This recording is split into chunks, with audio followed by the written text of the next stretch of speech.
Olá, somos a Casa de Oração e Estudos, o Rei das Matas, trazendo mais um momento de conhecimento que tanto nos auxilia no nosso processo evolutivo. Meus irmãos, vamos aí dar continuidade ao nosso estudo falando sobre mediunidade, tá bom? Hoje trago para vocês um tema como é que eu posso dizer? Bem importante, sabe? Em relação à mediunidade. Se chama Indispensável Pergunta. Vamos ver do que se trata. Deixei todo mundo curioso, né? Então vamos lá. Então, não nos esqueçamos que a gente está aí fazendo comentários, né, a partir do livro O Transe Mediúnico de Carlos Abacelli, tá? E aqui a questão que está se comentando do livro dos médios é a 218, tá? Se apesar de todas as tentativas, a mediunidade não se revela de nenhum modo, é muito natural renunciar a ela, como se renuncia a cantar quando se não tem voz, quando não se tem voz. Está no capítulo 17, Formação dos Médiuns. Vamos lá, vamos ver do que se trata, tá? Não nos cansaremos de repetir que a mediunidade não revela a condição de maior ou menor elevação espiritual de quem quer que seja. Ser médium não é privilégio. Em muitos medianeiros, as faculdades mediúnicas jazem em estado latente à espera do momento de florescer. Então é por isso que eu sempre tenho dito, né, gente? Necessita de estudo e prática no bem, tá? Pode ser que determinado sensitivo, durante uma ou mais existências no corpo, esteja se preparando para o cumprimento de tarefa futura, numa encarnação futura aí, tá? Aqueles, pois, que não são chamados agora ao exercício ostensivo da mediunidade, aquela mediunidade forte, né, de incorporação, de psicografia, de psicofonia, né, de vidência, de clarividência, né? Esses que não são esses que são ostensivos, né, existem aqueles que não são. Então, assim, aqueles, pois, que não são chamados agora ao exercício ostensivo da mediunidade, não devem se considerar preteridos. Trabalhe, seja útil, né? A espiritualidade poderá usar, né, essa mediunidade que está latente em você para auxiliar as pessoas com uma palavra, né? Sem que você perceba, ela utiliza você para auxiliar o próximo, tá? Contente-se com as suas infinitas possibilidades de trabalho em favor da doutrina, né? Ou da casa de umbanda que você trabalha, ou do barracão de candomblé que você trabalha, tá bom? E de si mesmos, atuando em outros campos de atividade não menos importantes, né? Porque todo trabalho na caridade é importante. Gente, eu vou fazer um pouquinho de barulho, porque eu acho que esse microfone está muito para dentro, deve estar fazendo uma barulheira aí para vocês. Eu só vou ver depois, deixar ele aqui assim. Então vamos lá. Todo trabalho ele é digno, tá, gente? Olha, lavar um banheiro na casa espírita, no barracão de candomblé, no terreiro de umbanda, isso tudo é trabalho. Tudo é trabalho. A gente não tem que se achar menosprezado porque está fazendo isso ou aquilo, porque está cozinhando, né? Não tem que se achar menor por conta disso, tá? Eu gosto sempre de dizer que eu concordo muito com uma das palavras de Kardec, que todos somos médiuns, em maior ou menor grau. Todos somos, né? A espiritualidade trouxe essa verdade para ele, tá? Habitualmente, as pessoas em geral apenas enxergam o médium como alguém que aprecia um artista em cena, sob a luz dos holofotes e os aplausos da plateia. Não sabem dos dramas pessoais que se lhes desenrolam no camarim. Muitas vezes, entre uma e outra aparição rápida, né, no palco, né, porque tem gente assim que endeusa os médiuns, né, como se eles, não tem problema. Nossa, olha só aquele médium ali que trabalha com aquele caboclo, com aquele preto velho, né, o preto velho deve ajudar muito ele, não tem problema. Gente, vocês acham que euzinha não tenho problema? Eu tenho problema assim como qualquer um, né? Eu pura e simplesmente encaro os problemas como oportunidade de crescimento, né? Eu não encaro os problemas como uma dificuldade, um sofrimento na minha vida. Então, está aí a forma de passar pelas dificuldades. Quando ela se aparenta aí mais calma, mais tranquila para a gente, é no tocante de que a forma com que a gente aceita os acontecimentos na nossa vida, né? Logicamente, você não vai deixar de sentir dor porque o seu corpo está enfermo, né? Mas como você se comporta mediante a dor? Com revolta, com ira, né? Maldizendo a Deus? Aí você está errado, né? Mas se você enfrenta com fé, com otimismo, com perseverança, né? Indo ao médico, procurando melhorar, é outra forma de aceitar tudo aquilo que você precisa passar nessa existência. Então vamos lá, vamos continuar. A mediunidade não isenta ninguém de suas lutas e provas. Os grandes medianeiros da história aí, né, foram os que sempre mais sofreram, chamados a difíceis e intransferíveis testemunhos no cotidiano. Amargaram decepções, abandonos, injustiças, calúnias, difamações e, não raro, profundas decepções consigo ao poderem constatar as próprias fragilidades. Então a gente tem vários aí, né? Joana d'Arc, Santo Agostinho, São Vicente de Paulo, Judas, Pedro, próprio Jesus, né? Mas aí o Jesus vem de uma forma grandiosa, nos mostrar e dar um exemplo maravilhoso que todos esses grandes aqui, né, médios, medianeiros, seguiram, né? E a gente tem aí na história vários outros, né? Então é só você observar. Chico Xavier não teve uma vida de facilitada, não. Ele teve enfermidades, ele teve dificuldades, julgamentos, críticas, né? Então, assim, a forma com que se aceita é a forma com que você vai reagir, que você vai emanar energia, né? Isso vai te ajudar ou te prejudicar, depende de você, tá? Os que desejam a qualquer preço ser médiuns apenas com o intuito de satisfazer um capricho de natureza pessoal, evidentemente não sabem quanto isso haverá de lhes custar em renúncia e sacrifício. E a vida sempre sábia, em todas as tuas manifestações, em não lhes correspondendo de imediato a tais anseios, talvez esteja aguardando que primeiro se fortaleçam e adquiram maior capacidade de discernimento antes de os chamarem a encargos mais espinhosos, em que tantos e tantos se complicam. Então, olha, gente, isso é muito, muito forte. É necessário entendimento, né? E resignação, mas uma resignação que não é você acostumar com o que está ruim na sua vida, não.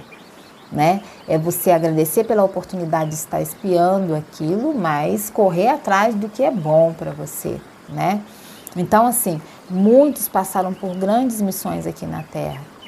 Então, às vezes, assim, o que eu posso dizer para vocês em relação a mim, tá, gente? Porque cada um é cada um, tá? Então, em relação a mim, por exemplo, os meus dias, né?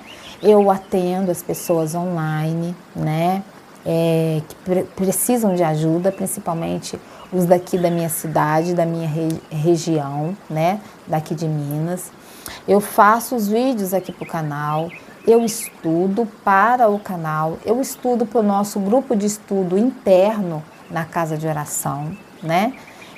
Eu estudo por mim mesmo, né? Que eu também tenho que adquirir os meus conhecimentos que me auxiliem, né? Tenho a minha família, tenho minha casa, meu esposo, meus 2 filhos, tenho as minhas amizades. Então, como que eu vou gerir tudo isso? Eu não trabalho, né? Eu sou aposentada, né? Mas o que acontece? A gente sabe que o fato de você se aposentar não significa que agora você está de perna para o ar, que você possa fazer o que você quiser. Sempre tem alguma coisa para você fazer. E eu resolvi dedicar a minha vida ao trabalho de conhecimento, né? Assim, na casa de Pai Oxóssi, trazendo aí o auxílio para todos os irmãos que necessitarem, através do conhecimento, poderem evoluir, poderem alçar voos longos no processo evolutivo deles, né? Então, assim, trazer aí a base do conhecimento de Umbanda, para mim, é um trabalho grandioso na caridade, né? Além de poder atender, conversar com algumas pessoas online, eu e a pessoa, sem a espiritualidade, tá, gente? Porque aí, para conversar com a espiritualidade, só as pessoas aqui mesmo da região que vêm aqui presencialmente, quando a espiritualidade já chama. Porque é uma das coisas aqui, na casa de oração, não somos um terreiro propriamente dito. Nós somos uma casa de oração e estudos, né? A gente faz muita oração, a gente tem os estudos, né, que trazem aí a base de Umbanda, né? E eventuais passes são dados aqui na casa. Mas trabalhos de desobsessão, essas coisas mais complexas, a gente pede para que a pessoa encontre um terreiro com mais médiuns para que ela possa ali, médiuns que incorporem, para que ela possa estar aí realizando, né, o trabalho de desobsessão, de auxílio, porque é o melhor. Uma benzeção simples, um passe simples ainda é dado aqui na casa, mas com trabalhos mais complexos não tem como. Somos uma casa pequena. Somos uma casa que com amor a gente vai acolhendo, auxiliando, ajudando, né? Então, assim, o nosso trabalho de formiguinha, ele vai crescendo devagar, né? Mas o mais importante no meio de todo esse processo é auxiliar tantos médiuns que estão por aí espalhados sem o conhecimento de que são médiuns. Não estão em nenhum terreiro. De repente ouve aqui, vê esse vídeo e vai falar assim, nossa, né, eu tenho um grau mediúnico, eu vou trabalhar, eu tenho que colocar minha mão na massa, né, eu vou ajudar as pessoas. Eu não posso ajudar as pessoas, mas eu estou me vendo, eu sou médium realmente. O que eu posso fazer? Recolho alimentos, doe para uma casa religiosa, doe para uma família que o pai está desempregado, um morador de rua, dê um pão, um leite, um café, né? Dê uma palavra amiga, uma oração, um abraço. São tantas formas de caridade, né? A caridade não está somente lá dentro da casa religiosa.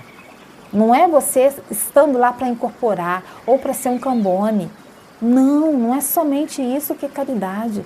Você tem obrigação, enquanto um ser vivente nessa terra, de praticar a caridade a tantos quanto você puder, tantos quantos você for chamado a conviver, quer na família, quer com um amigo, vizinho, conhecido, no trabalho. Né? Ajude no que você puder. A caridade sempre vem e você só faz, né? Você só exercita a caridade, só coloca as suas mãos para agir, a sua mente, o seu coração, se você quiser, né? Mas existem algumas pessoas que dizem assim, não vou ajudar ninguém não, na hora que eu mais precisei não me ajudaram, não sabe o quanto que está errando, né? Porque sempre alguém ajuda alguém. Sempre. E a gente tem que parar para pensar nisso. Então, ser médio é isso, né? É você colocar a mão na massa, é você pensar, usar o seu cérebro para fazer oração para alguém, o seu coração está repleto de amor para auxiliar o próximo, tá? Então, assim, será que caso não desfrutassem hoje no mundo da liberdade de crença e vivendo ainda sob o império da opressão religiosa, qual em passado recente, quando tantos e tantos pagaram com a vida pelo seu idealismo, seriam tão numerosos os candidatos à mediunidade? Gente, Joana d'Arc foi morta, assassinada numa fogueira. Agradecendo a Deus, não negou a Deus. Ela ouvia as vozes. Vejam a história, procurem a história de Joana d'Arc. É linda. Ela é sincretizada com Maiobá, né? Na Umbanda Sagrada. Então procure saber sobre Joana d'Arc, o que você vai ver. Que mediunidade linda! Mas foi assassinada pela incredulidade humana. Então, quantos e quantos morreram nos circos de Roma, né? Devorados por leões. Na época lá de Pilatos, quantos e quantos. Na época de Públio Lentulus, que é Emmanuel, né? O guia espiritual do Chico. Então, assim, será que você está preparado mesmo para poder renunciar a algumas coisas na sua vida? Agora, se você consegue renunciar um dia, e consegue praticar a caridade nesse dia, durante 2, 3, 4 horas, faça, né? Ingresse numa associação que pratique a caridade, né? Recolha alimentos, roupas, doe para aqueles que estão nas ruas, né? Equivocam-se quantos imaginam que esta ou aquela faculdade mediúnica ostensiva lhes possa conferir qualquer status ou prerrogativa de natureza social, por caminho mais curto à satisfação de suas ambições. Não é privilégio nenhum e você não vai ganhar vantagem nenhuma por você ser médium. Eu sinto dizer isso, mas você tem que cair na real. Você não vai ser o grandiosão porque você se tornou um médium que incorpora, tá? Você, ao contrário, vai adquirir débitos se você não usar a mediunidade de forma correta. Então vamos lá, o mundo espiritual mais próximo do homem se repleta de medianeiros fracassados que não souberam ou não quiseram honrar os seus compromissos de servir a Jesus, de servir a Deus, aos orixás. Nas bênçãos do espiritismo, né? Eu falo nas bênçãos da Umbanda, do Candomblé, são muitos, não são só os espíritas que perderam oportunidades, católicos, evangélicos, né? Que se fecharam, né, para a prática da caridade, muitos sofrem do lado de lá. Procurem o livro Os Obreiros da Vida Eterna, do Chico Xavier, Francisco Cândido Xavier, né, ditado pelo Espírito André Luiz. Vocês vão ver lá, tem a história de espíritos, né, da Igreja Católica, protestante, né, de espiritualista, que não, aquele que não tinha religião nenhuma, né, espíritas, e o quanto que eles fracassaram e como que eles chegaram do lado de lá, né? As dúvidas, os medos, né? O momento de desencarne deles, como foi. Procurem esse livro, é maravilhoso, tá, gente? Comprem, tá? Então, assim, sem outro interesse que não fosse o de trabalhar pela expansão, né, do evangelho, expansão da caridade, né? Muitos espíritos aí procuram exercitar a caridade, até hoje do lado de lá, né? Desencarnaram e continuaram fazendo do lado de lá e vêm aqui nos ajudar, né?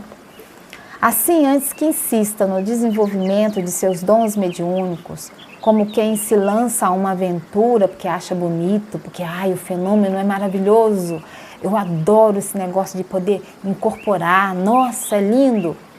Pare e pensa se você está realmente preparado para se dedicar à prática da caridade, tá? Assim, antes que insista no desenvolvimento de seus dons mediúnicos, como quem se lança a uma aventura, convém que o candidato a médium faça a resposta a si mesmo a seguinte pergunta: em meu desejo de ser médium, qual a intenção que me move? Lembra do título de hoje? Indispensável pergunta. Então, em meu desejo de ser médium, qual a intenção que me move? E outras decorrentes dessa primeira: o que pretendo? O que quero? O que busco? Responda. Se for positivo, vá com muita fé e faça seu desenvolvimento. Agora, se for negativo, espere um pouco, até que o seu espírito amadureça para esse grandioso trabalho, tá? Grandioso de você se oferecer, porque a grandiosidade do trabalho ela é muito mais espiritual do que nossa. Tem um espírito, que eu não me lembro qual que é, mas eu sei que usou a mediunidade do Raul Teixeira, né, muito. E aí Raul Teixeira perguntou, né, quando as pessoas, né, me agradecerem pelo auxílio prestado durante o meu trabalho mediúnico, como que eu devo agradecer? E aí, assim, a resposta foi a seguinte, né? Você não tem que agradecer. Direcione todos esses agradecimentos a Jesus. Agora, quando forem críticas, aí elas são suas. Né? Olha aí, vamos parar para pensar, né? Por mais que a gente se dedique, o trabalho grandioso não é nosso, e sim da espiritualidade de luz, tá? A gente só é instrumento. Eu gosto de dizer que somos ferramentas enferrujadas, né? Porque assim, mesmo com toda a dificuldade que você tem, vá trabalhar. Se a espiritualidade te usar, Você é uma ferramenta enferrujada, mas ainda dá para poder para te utilizar. E com o tempo, esse ferrugem vai saindo, que são as mazelas, né? Que são os erros que você ainda tem espirituais. Isso vai saindo, aquele ferrugem vai caindo e um dia essa ferramenta vai ficar brilhosa como nova, né? Talvez precise de várias encarnações, né? Por isso que a mediunidade ela evolui de encarnação em encarnação, tá? Então, infelizmente, de uma maneira ou outra, poucos são os que da mediunidade não tiram partido, porque o tal gratuitamente, o que dai gratuitamente, o que gratuitamente haveis recebido, das palavras do Cristo, né? Não se refere apenas a algum tipo de comércio financeiro ilícito, né? Mas também, né, em relação à mediunidade. A mediunidade é um dom divino que a gente recebeu de Deus. Por que a gente vai cobrar para exercitar essa mediunidade em prol dos nossos irmãos, né? A prática dela tem que ser gratuita, porque foi um dom que foi te dado e Deus pode tirar de você a qualquer momento. Pense nisso. A questão não é que seja ou deixe de ser médium, mas sim que o sincero adepto, né, ao candidato a essa mediunidade seja coerente nos exemplos transmitidos. Aquele que se faz medianeiro do espírito, da causa que abraça, é mais imprescindível para ela do que aquele que simplesmente se limita a intermediar espíritos, como se não passasse de uma caixa de ressonância, a qual pouco se importa com a qualidade do som emitido. Então, não atrapalhe os seus guias trabalharem. Deixe com que eles trabalhem, não interfira nas comunicações, né? Porque para você se vangloriar, né? E sim, apenas trabalhe, aprenda com a sua espiritualidade durante esse trabalho, para que você cresça, para que você evolua espiritualmente para Deus, tá? Ser tarefeiro é indispensável, ser médium é opcional. O trabalho existe, mas você está preparado? Então é isso, meus irmãos, o vídeo ficou muito longo, peço desculpa a vocês, mas falar de mediunidade vocês já sabem, é um tema muito vasto. Meu saravá fraterno a todos, que Pai Oxóssi nos abençoe. Axé.